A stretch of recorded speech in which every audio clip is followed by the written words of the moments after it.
जय हिंद साथियों, मैं जितेंद्र कुमार आप सभी का आपके अपने YouTube चैनल एसपी मंत्रा क्लासेस चैनल पर अभिनंदन करता हूं। साथियों, आज मैं आप सभी के लिए माध्यक बहुलक का एक शानदार सा सेकेंड क्लास लेकर के आया हूं। इस क्लास के माध्यम से साथियों आज मैं इसके संबंधित जो भी प्रश्न है और नया टॉपिक्स है आज मैं कराने वाला हूं आपको, और ये हमारा अंतिम वीडियो होगा माध्यक बहुलक का। तो साथियों, आप इस वीडियो में शुरू से अंत तक बने रहिएगा।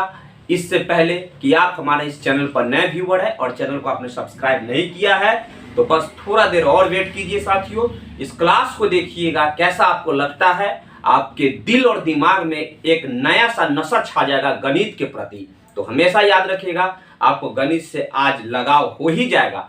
आप एक बार फिर मैं आपको याद दिलाना चाहता हूं कि मेरे इस वीडियो को देखने से पहले पार्ट 1 वीडियो को नहीं देखे होंगे तो आप उसे एक बार जरूर देख लीजिएगा, क्योंकि आपसे ये निवेदन है कि यदि एक बार आप उस वीडियो को देख लेते हैं तो ये क्लास आपको काफी बहुत ही प्यारा महसूस कराएगा, आपको हर चीज से साथियों। ठीक है, तो आज के इस क्लास को शानदार बनाना है तो आप हमारे साथ बने रहिएगा। याद रखिएगा, आधा अधूरा काम कभी नहीं कीजिएगा, शुरू से अंत तक इस वीडियो में बने रहिएगा साथियों।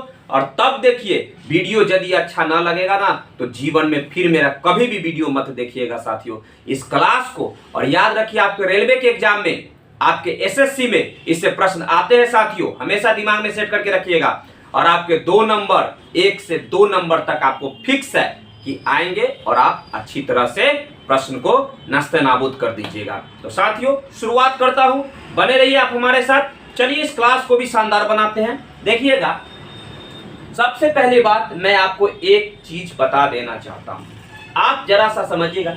इन प्रश्न को मैं लेके आया हूं, इससे पहले मैं एक बात बताना चाहता हूं कि आप जानते हैं, आप एवरेज पढ़े होंगे। यदि आपने एवरेज नहीं पढ़ा है साथियों तो मैं उसे पढ़ाऊंगा अच्छी तरह से, आपको पूरे बेसिक से पढ़ाऊंगा, आप चिंता नहीं कीजिए। एक छोटा सा कंसेप्ट केवल आपके दिमाग में अटाना चाहता हूं।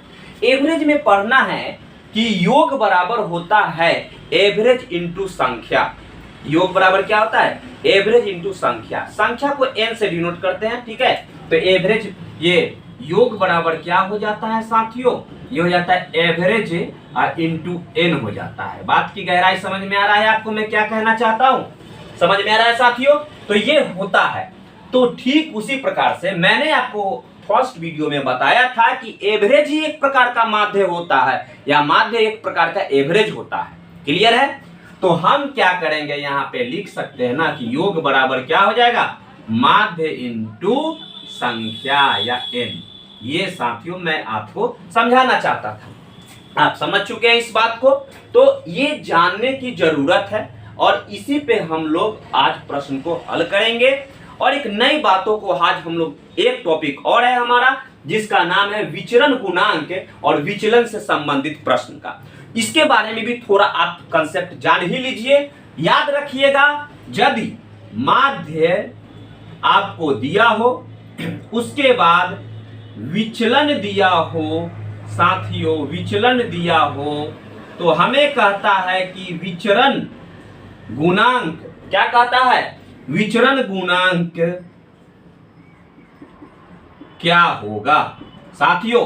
ध्यान रखिएगा, विचरण गुणांक बराबर होता है, विचलन को ऊपर रखना है और बटा के चिन्ह दे करके माध्य को नीचे लिख करके साथियों इसे 100% से गुना करना है। यही हमारा नया कंसेप्ट है जिसे आपको जानने की अति आवश्यकता है। समझ में आ रहा है आपको साथियों? तो ये जो विचरण गुणांक है, विचलन बटा माध्य गुने कितना हो जाएगा? 100%। ये हमेशा प्रतिशत में रहता है विचरण गुणांक। समझ में आ रहा है? तो साथियों, इन 2 कंसेप्ट का आप स्क्रीनशॉट ले लीजिए और इसे आप अपने चाहे तो कॉपी में इसे नोट कर लीजिए।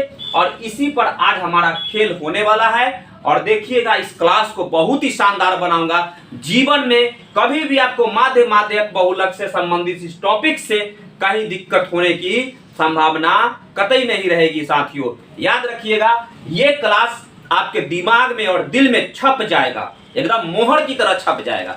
तो साथियों, आपने स्क्रीनशॉट ले लिया इसे, तो बढ़ते हैं हम प्रश्न की दुनिया में प्रवेश करेंगे और अच्छी तरह से इस क्लास को साथियों हम लोग क्लास का मजा लेंगे। ठीक है, चलिए देखिएगा, पहला सवाल हमारा क्या कहता है कि 14 प्रेक्षणों का माध्य 11 है।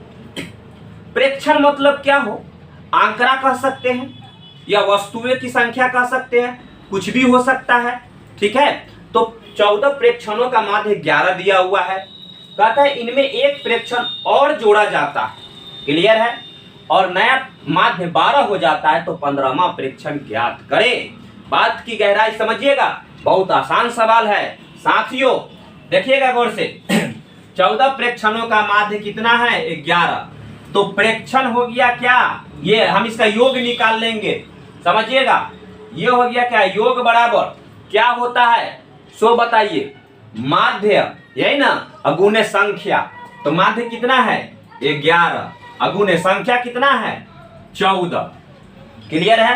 कहता है कि एक प्रेक्षण और जोड़ दिया जाए, समझ में आ रहा है ना, एक प्रेक्षण और जोड़ दिया जाए तो कितना हो जाएगा, प्रेक्षण की संख्या 15 को हो जाएगा प्रेक्षण, यानी 15 को प्रेक्षण हो गया तो उसका माध्य कितना हो जाता है, बढ़ के ये माध्य, नया माध्य 12 हो जाता है और इसमें ये 15 हो गया, क्लियर है। तो कहता है कि 15वां प्रेक्षण क्या होगा।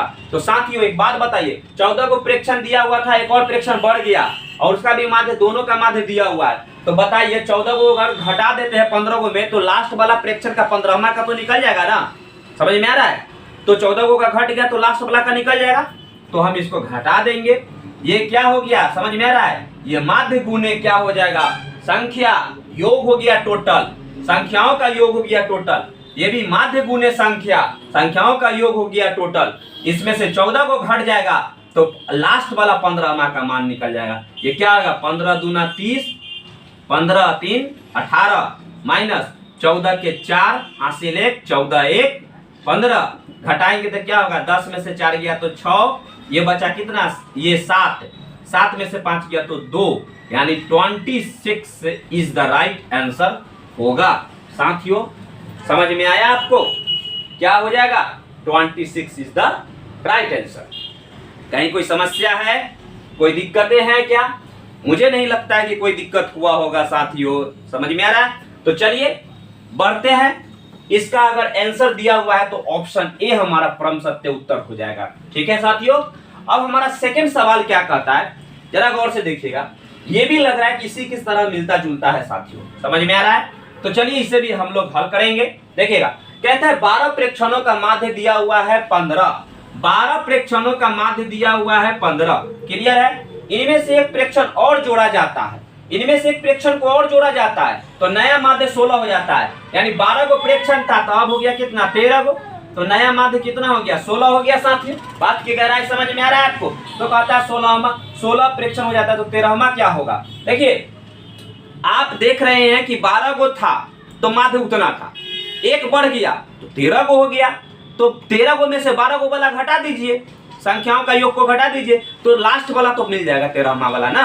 तो देखिए, तो हम इसको घटाएंगे तो क्या हो जाएगा, ये हो जाएगा 16 तिया 48 के 8 हासिल 4, 16 4 20 हो जाएगा। ये हो जाएगा कितना, ये 15 दूना 30, क्लियर है, 15 दूना 30 और 15 एकम 15 3 18, ये घटाएंगे तो साथियों 28 हमारा परम सत्य उत्तर होगा।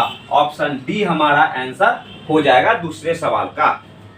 समझ में आया आपको साथियों, यही हमारा टॉपिक्स है जो कि बहुत ही शानदार तरीके से एग्जाम में पूछे जाते हैं और आपको ऐसे ही बनाना है साथियों, एकदम डरना नहीं है, एकदम अच्छा से गणित से प्रेम करना है और उस गणित को अपने रियल लाइफ से जोड़ते हुए साथियों सारे प्रश्नों को हल करना है और पेपर की धज्जियां उड़ाते हुए साथियों सफलता को प्राप्त करना है।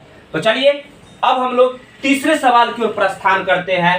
ये रहा आपका वितरण का माध्य, ये मानक विचलन और विचलन गुणांक से संबंधित सवाल। तो साथियों चलिए देखिएगा तीसरा सवाल क्या कहता है। देखिएगा एक वितरण का माध्य 20 दिया हुआ है, माध्य कितना है 20 दिया हुआ है, तो हमने लिख दिया भैया कि माध्य दिया हुआ है 20, ठीक है। और मानक विचलन, देखिए मानक विचलन कहिए या विचलन कहिए, बतवा तो एक ही चीज होगा।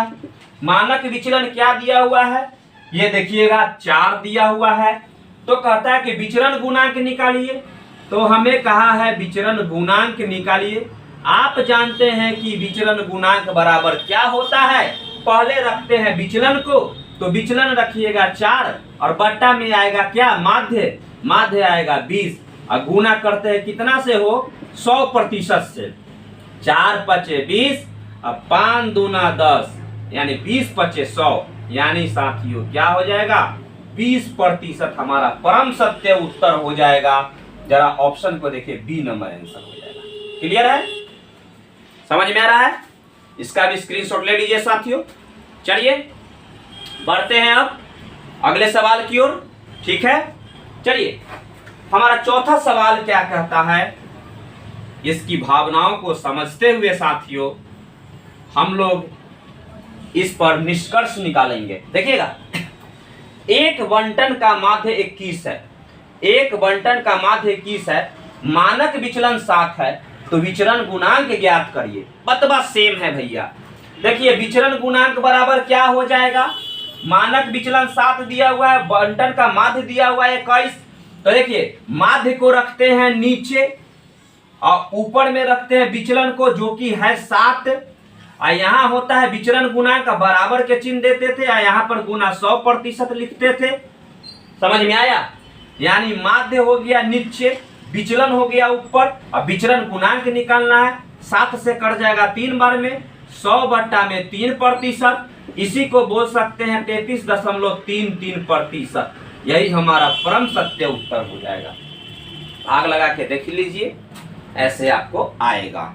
कहीं पे कोई दिक्कतें तो नहीं होगी साथियों, पर वीडियो आपको अगर दिलों को छू रहा है साथियों तो एक प्यारा सा कमेंट जरूर कीजिएगा साथियों, और कैसा आपको ये महसूस करा रहा है आज का क्लास, इस बात को आप शेयर जरूर कीजिएगा। तो साथियों बताइए, इस प्रकार के क्लास को आप जीवन में कभी नहीं भूलिएगा। हमेशा याद रखिएगा साथियों, जो पढ़ा रहा हूं वह एग्जाम के बेसिस पर पढ़ा रहा हूं। आपके आने वाले रेलवे के एग्जाम, एसएससी के एग्जाम में इससे प्रश्न आपको आएंगे और कभी छूटने की संभावना कतई नहीं है साथियों। आप इसे अच्छी तरह से हल कर दीजिएगा और पूरे आपको 1 से 2 नंबर पक्का आपको मिल जाएंगे साथियों। एकदम फ्री में मिलेंगे ये नंबर आपको। समझ में आ रहा है?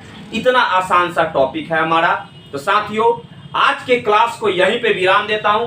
छोटा सा वीडियो बनाया हूं जो कि हमारा 2 टॉपिक छूट रहा था, उस पर हमने विचार कर दिया और अच्छी तरह से आपको समझा भी दिया साथियों। आपके दिल में एक छोटा सा प्यारा सा इस टॉपिक से संबंधित जगह भी बना दिया। तो साथियों आज के क्लास के यहाँ पे विराम देता हूँ। खुश रहिए, मोटिवेट रहिए। कल मिलते हैं एक नए टॉपिक के साथ। तो कल देखेंगे कौन सा टॉपिक लेके आऊंगा, वो आपके एग्जाम में जितना महत्वपूर्ण भूमिका निभाएगा वही टॉपिक लेके आऊंगा साथियों। तो चलिए मिलते हैं कल के नेक्स्ट वीडियो में। जय हिंद।